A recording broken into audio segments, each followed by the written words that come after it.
So this piece, you said it was in storage. When was this made? How old is this work? It's from 2023. I did it for introductions at Root Division. So I had like a series of like red paintings. Like the painting that you have was part of a larger piece, but I just cut the face out and made something, just like redid it because I wanted to, it meant something else, so I redid it. So yeah, this was red, and it was my first, I just had come back from my first Burning Man, and I had a lot of feelings, and it was like that place, just like, you know, it's like a mirror. You're like forced to sit with yourself. You can't like go anywhere with your feelings, and so I came back and, you know, made these things that I felt when I was out there that I didn't know I was feeling. So, and this one says shattered and alone.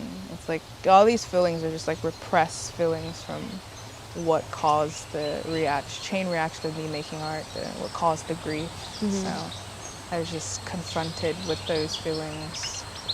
Are you comfortable getting into where the grief stems from? Oh yeah. Okay. My mom's dead, so that's all it is. My mom's dead, and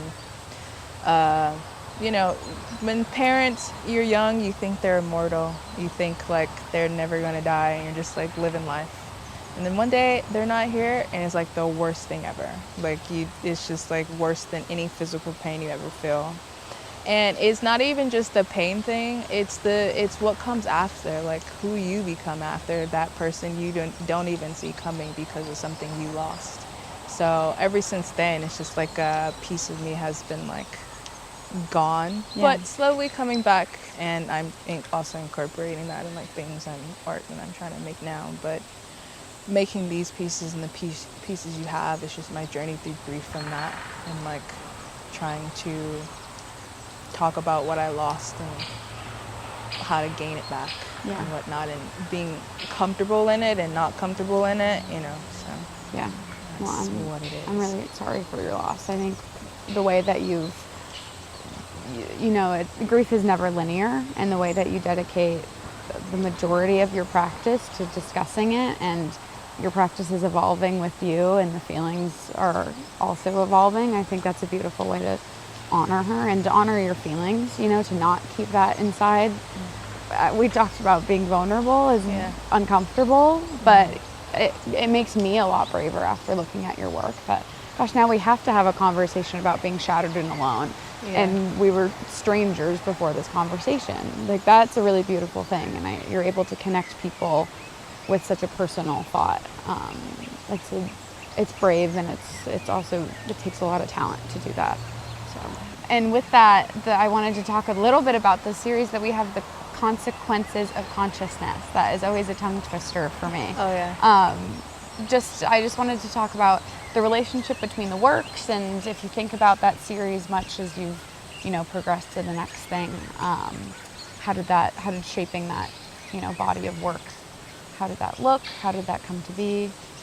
It's in the name. It's just like when you're conscious about things and you're just so self-aware, it can be like damaging, rewarding, and whatnot. So I am just a bit too self-aware for my own good, and then I'm always thinking about things on like the deepest level. And so when I make these works, I'm always just thinking about the grief on like the levels that are underneath and not just surface. So like the series is just, like I said before, it's just a journey through my grief. It's the 5 stages of grief, you know, denial, acceptance, and right now I don't really know what stage I'm in, but those works are just like in the denial stage, you know, the suffering and silence. I forget the other one you have, but it's all just part of the algorithm of grief. Yeah. It's just part of the consequences of being too self-aware and needing to take those thoughts you have and being an artist and being like, okay, I have these thoughts and now I need to make something tangible out of it. Yeah. And it's interesting that you say, I have these thoughts and I have to make something tangible out of it. I think I've asked most every artist that I've met in my life, like, why are you an artist? What made you be an artist? What inspired you? And kind of the overall answer is like, what else was I supposed to do? This is what I was put on this earth to do. It's the only thing I know how to do. Not to put words in your mouth, just it's when I have to make something tangible, I relate to that. Like, I don't know how else you would get these feelings out into the ether, you know. Tufting is totally brand new to me. So I know you said you just came across it in an art class. What was that like? And do you remember the first piece you made with experimenting with tufting? The tufting was during COVID because I just don't have the patience to make small work. So I was like punch needling, and I just like need to make something big because I'm like need to just make something big because the thing I have to say is big. It's big. So the first piece I made, a disaster because I didn't know how to use the machine. I kept cutting the cloth. I didn't realize that when you're tufting that the yarn on the other side is the front. So I thought what I was doing was the front, and I was using the wrong yarn. And then I just did some research and then got into it and figured out how to use it. And the first piece I made was actually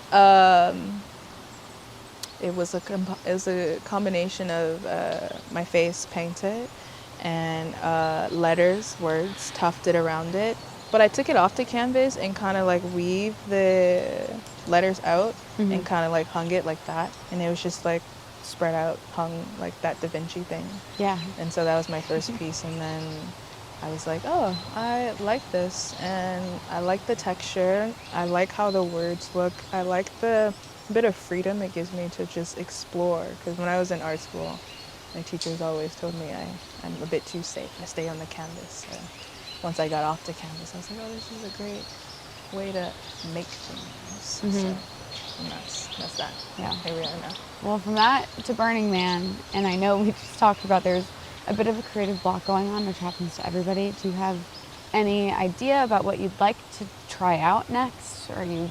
Yeah, I've been thinking about like the idea and the practice of love and how to create that.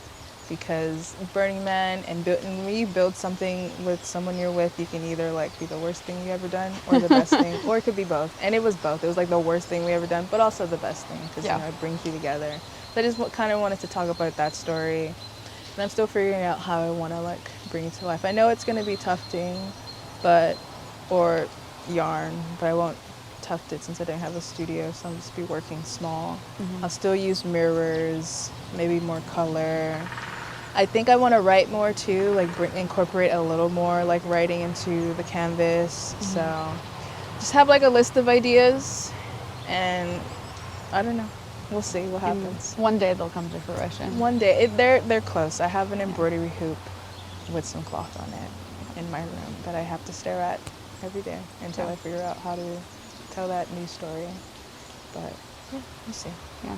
I always think about it that how do you ever picture the completed work of art and how people are going to interact with it, or do you make for yourself?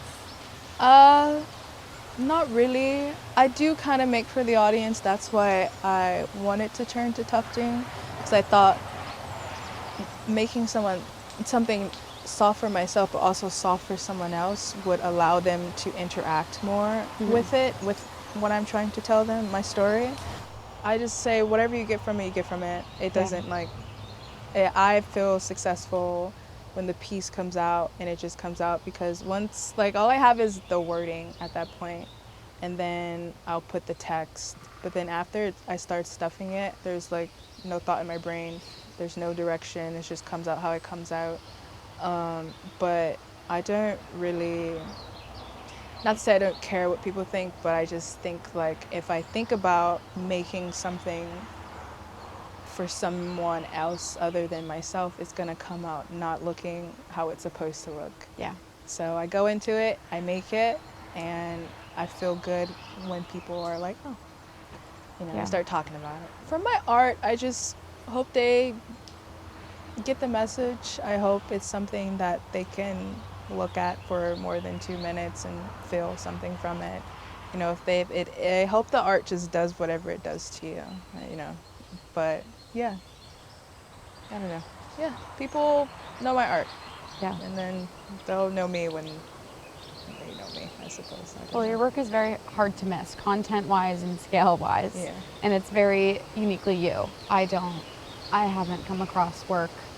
I'm always interested in textiles and weaving and tufting because it's a whole other side of my brain that I think in ceramics, and I can think in how to make things out of paint, but the textile of it all is totally foreign to me. So your work is very intriguing to me, and there's a lot that goes into it logistically. We talk about it's mounted typically on cleats. You're a bit of a woodworker sometimes. Yeah. It's a very labor intensive process. Do you recall how long did this work take you to create? I don't know.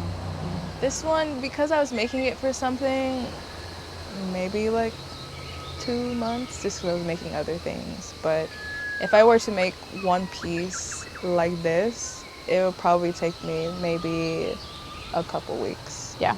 3, 4, just because I have to start with like, what do I want to write on it? And then I'll have to sit with it for a bit and figure out, do I want to bring color into it? And then after that, it's just the tufting part, which takes a little long. And then the wrapping, and then the resin and the wood. And There's a lot of steps. Yeah, it's very labor intensive. now that I've made more, it takes less time because I was using like too many heavy things, but now Yeah. a lot of these have gotten lighter. You've refined your practice. Yes. Yeah.